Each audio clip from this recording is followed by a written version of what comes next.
Morning teenage yake. Kodi munava nkhani ya Chief Albert Lutuli waku South Africa nthawi ya apartheid. Nkhani yathu ikutitengera ku South Africa. Ndiye mukhoza kugwira chakumwa ikhala yayifupi. Sono ku South Africa mu zaka za ma 1930s chani kunali apartheid, tsankho, segregation pakati pa azungu ndi anthu okuda. Anthu okuda amapalidwa treat mwankhanza kwambiri. Bambo uyu ndi Albert John Lutuli. Anabadwa mu 1898. Anabadwira ku Bulawayo ku chipatala cha Seventh Day. Koma kwa kweni kunali ku KwaZulu-Natal, South Africa. Nde ali ku South Africa anali mphunzitsi, ata amalimbikira kwambiri, anali wa skulu, komanso anali munthu wabata basi waphe. Albert anasankhidwa kukhala chief, anali ngati mfumu ku dera la kwawo, anatenga ufumu kuchoka kwa bambo ake.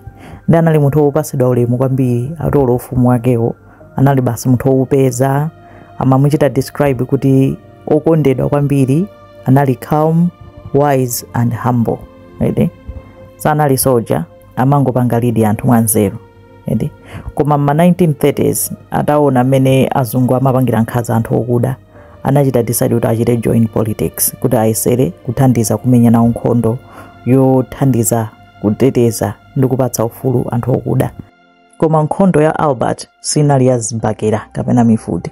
Iye amakhulupirira kuti nkhondo ikhale yokambirana, nkudzetsa bata mwamtendere. Kudzetsa bata mopanda nkhondo, peace and equality in a system built on oppression. Mu 1950 Lutuli anasankhidwa kukhala president wa African National Congress, ANC, chipani choti mpaka pano chodziwika iti. And iye ankanena kuti afuna non-violent resistance. Kuna kuti nkhondo yake isakhale yophatikizana ndi violence iyayi. Adzingochita boycott zinthu, kupanga ma strike, kupanga ma protest, koma osazipanga maulemu, osaphwasula chilichonse, osononga chilichonse. Ndi monga mwanchitidwe mwawo boma la apartheid linampanga bani. Akapanga bani amapezera akulanda passport, sakukulola kupita malo osiyana-siyana, zinthu zambiri basi kungokubana, nkukhala munthu onena kuti kumangolondedwa kwina kulikonse osakhazikika.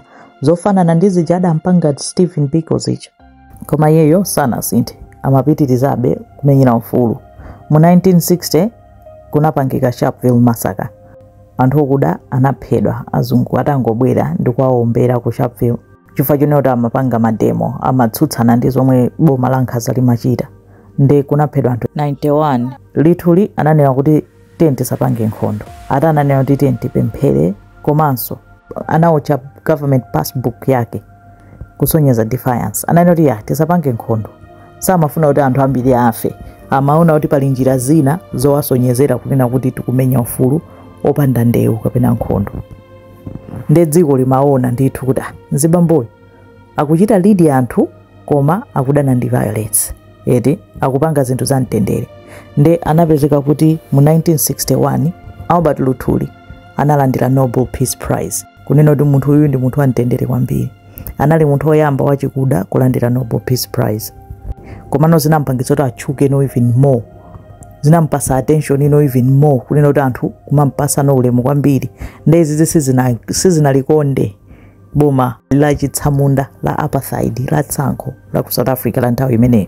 Analota anali limodzi mchipani ndi anthu ngati Mandela aja, koma iye ndapena anali president chifukwa amapasidwa ulemu kwambiri chifukwa cha ma principles yake. Mu 1967 ananyamuka auti anapita ku shop.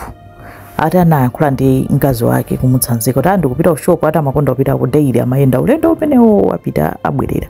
Kaya kasiya pasero kumeneko atani kenako abwerera. Pena amadzera kumunda nkubwerera.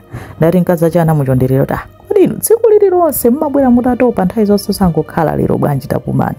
Ndati ananena ayi ndifuna ndipite basi. Ananyamuka anapita.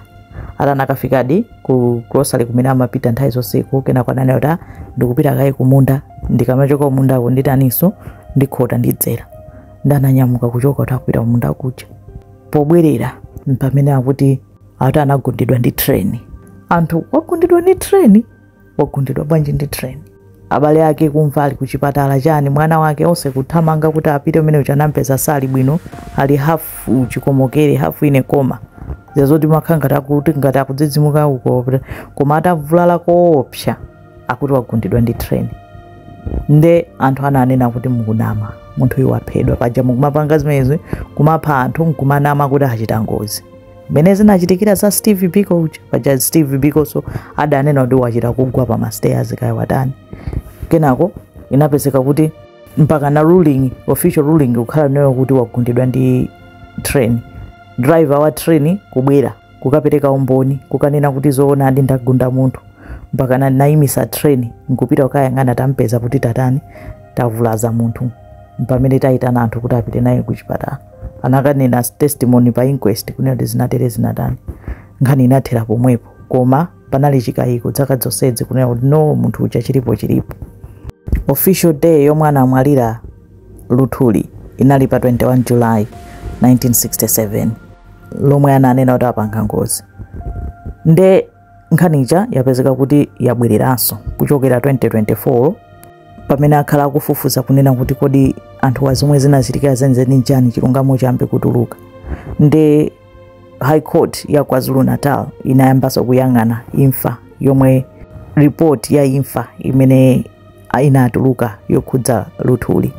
Nde anachita report kunena kuti mutu wake unali wochita kugagadidwa, skull yake mutu osweka. Zinazonena kuti kuvulala kwake sikunali kuti kugwirizana ndi kuti munthu wagundidwa ndi train. Kuvulala kwake kunali kunena kuti munthu wachita kumenyedwa, wapangidwa attack. Nde judge Nompumelelo Rabede wapanga rule kunena kuti ataona evidence yonse munthu uyu sanagundidwe ndi train koma anaphedwa ndi government yakale ya apartheid. Ndipo pali anthu 6 amene akukhulupirira kuti anali involved. Pakali pano sadzati anthu ali kuti koma awasaka ndithu chifukwa akapeza akuyenera kuyankha mlandu wokupha. Ndi nkhaniyi yangobwera chifukwa chonena kuti nkhani yake yatulukanso. Albert Luthuli zikomo kwambiri.